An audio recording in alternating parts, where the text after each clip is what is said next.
Bienvenue tout le monde à un autre épisode de NBHL on the Ball, notre dernier avant les séries éliminatoires. Comme toujours, je suis votre animateur, Mathieu Lafleur-Herwood.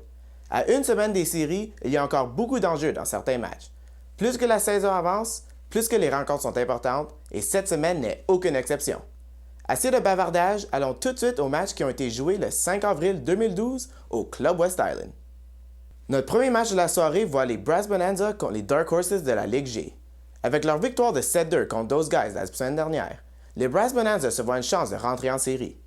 Pour ce faire, ils devront battre les Dark Horses de 7 buts ou plus. Ça ne sera pas facile parce que le Brass Bonanza n'est pas connu pour leur production offensive. Pour les Dark Horses, ils sont en position de jouer les troubles fêtes. Bien placés au dernier rang du classement, ils ne jouent que pour la forme. Le jeu de Vasil Nechev et du gardien Chris Cameron ont été l'histoire de la saison pour les Dark Horses. Malgré une saison frustrante, les joueurs de Dark Horses n'abandonnent jamais.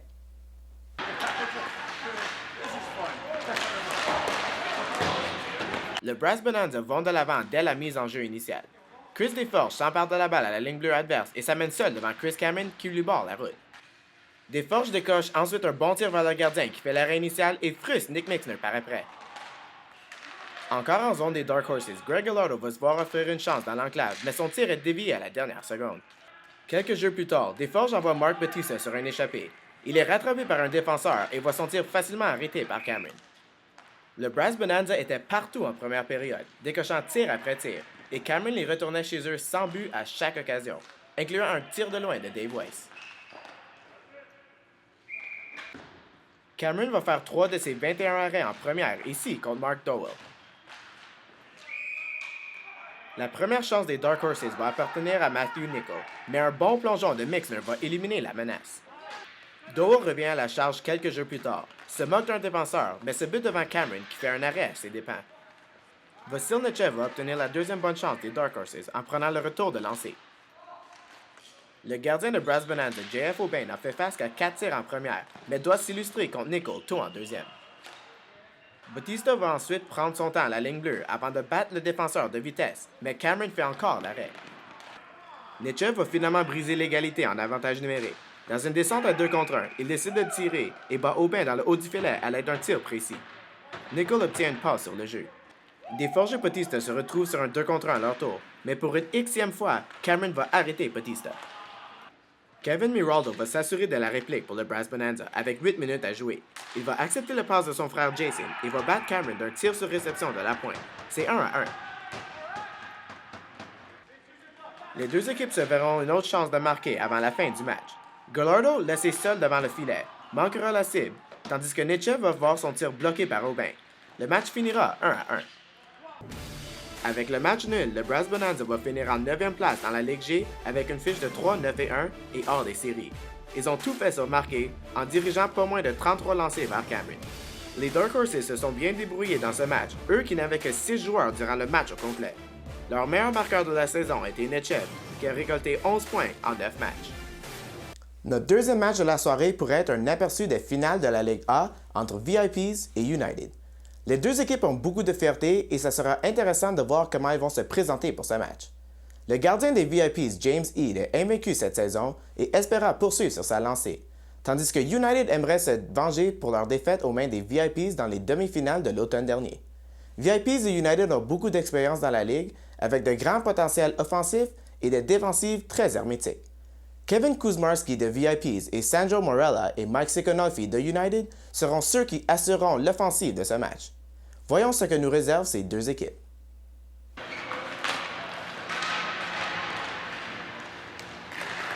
En début de première, une belle pièce de jeu mène quasiment à un but pour les VIPs, mais Sean Youssouf est incapable de rediriger la balle derrière J.F. O'Bain. Mike Sikonolfi va avoir la première bonne chance pour United en s'amenant seul devant James Eade, mais c'est le gardien qui va avoir le dessus.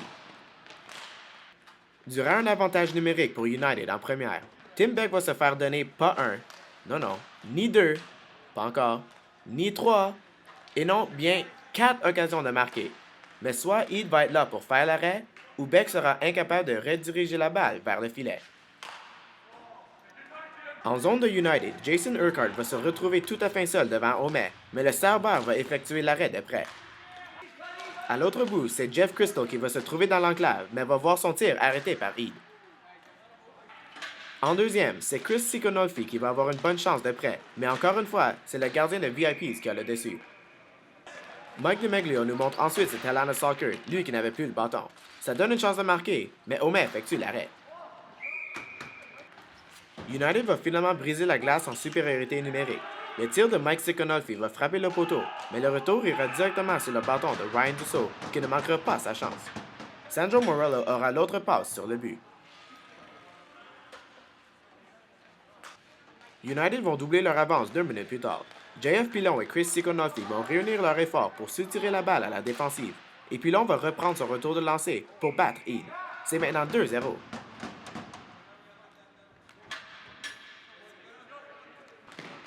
Avec moins de 5 minutes à faire, Dan Hill va passer près de réduire l'écart.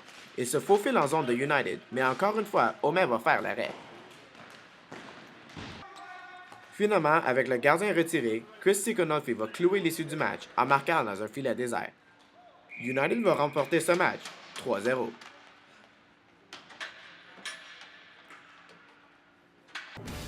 United va terminer la saison au premier rang de la Ligue A avec une fiche de 10 victoires, 1 défaite et 2 matchs nuls.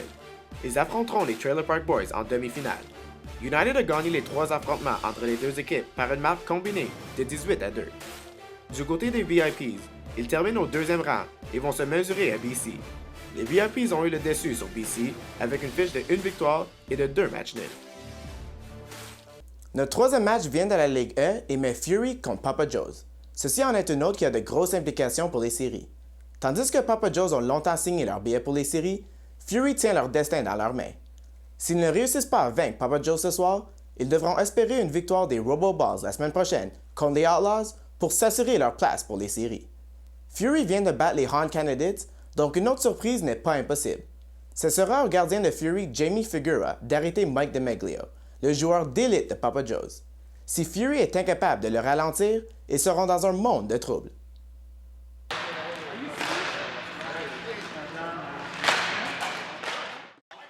Mike DiMeglio se met en marche dès les premiers instants de la première période avec une montée digne de son talent.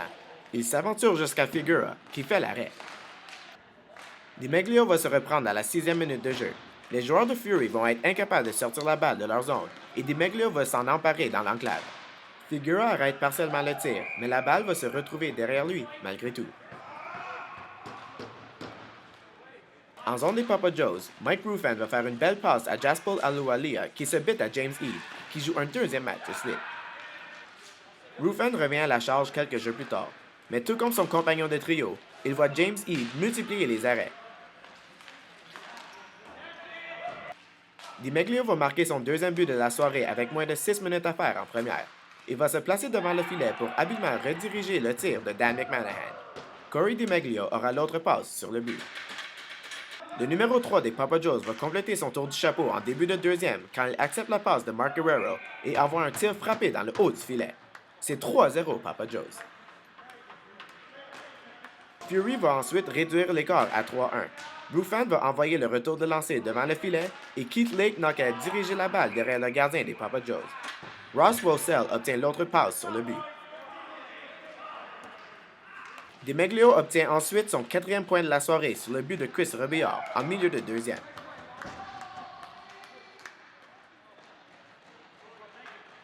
Le joueur élite des Papa Joe's va enregistrer son 5e point de suite et 4e but du match sur un 2 contre 1 avec un tir sur réception dans le haut de la lucarne. C'est maintenant 5-1 Papa Joe's. Steve Heller va marquer le 6e but des Papa Joe's avant que Lindsey McLean ne réduise l'écart à 6-2 avec un tir frappé du haut du cercle des mises en jeu. Hugues Lachance obtient une passe sur le but. Lachance aura une autre occasion de marquer par la fin du match sur un échappé, mais Heed fait l'arrêt. Le match finira 7-2 et James Gelb marquera le 7e but des Papa Joe's. Mike DiMeglio a fini la soirée avec 4 buts et 2 aides. Avec cette récolte, il se retrouve maintenant au premier rang des marqueurs, avec 20 buts et 8 aides en 11 matchs. Les Papa Joe's croiseront le fer avec soit Fury ou les Outlaws, tout dépendant de ce qui se passe dans le match entre les Outlaws et Robo-Balls. Le 4e match voit Leftovers contre Down to Puck de la Ligue C. Cette partie en est une autre qui est possiblement sans lendemain pour une des équipes. Les Leftovers ont mal commencé la saison, mais une victoire pourrait les envoyer en série en passant devant IHAS Ball Hockey. Ça ne sera pas facile, mais pas impossible non plus, car la dernière fois que ces deux équipes ont croisé le fer, les Leftovers sont sortis vainqueurs. Les Leftovers ont le dessus en tant qu'habileté, mais Down the Puck l'ont en tant qu'intensité. Les gardiens de but Brad Jones de Down the Puck et Carlo Borcoloni des Leftovers seront à l'avant-plan dans ce match qui est sûr d'être joué à vive allure entre deux jeunes équipes.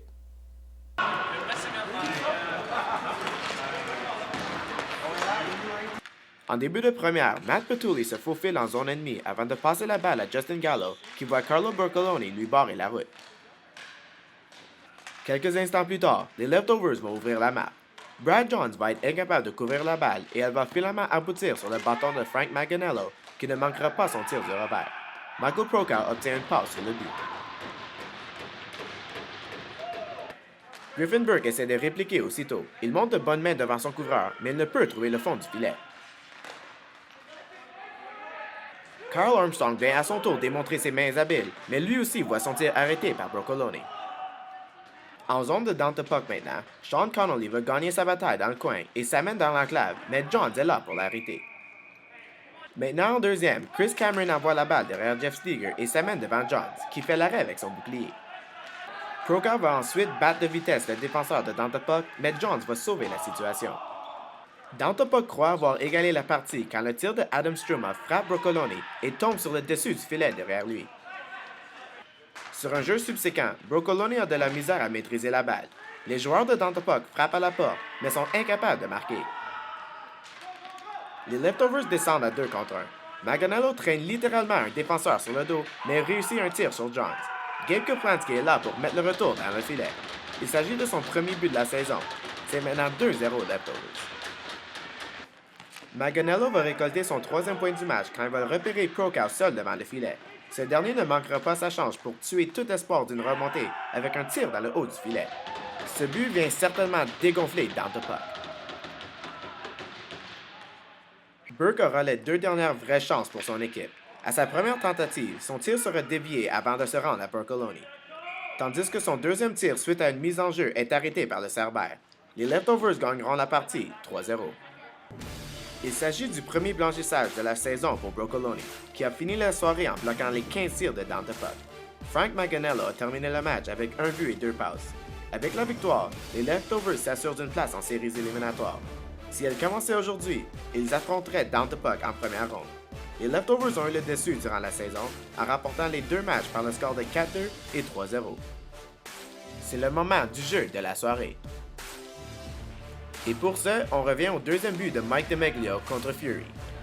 Il se place devant Jamie Figueroa et dévie la balle dans le coin supérieur. Le gardien n'y pouvait rien. Quelle belle touche! Et maintenant, voici les classements et les meilleurs marqueurs de chaque ligue tels qu'ils étaient le 9 avril 2012.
voilà notre dernier show avant les séries.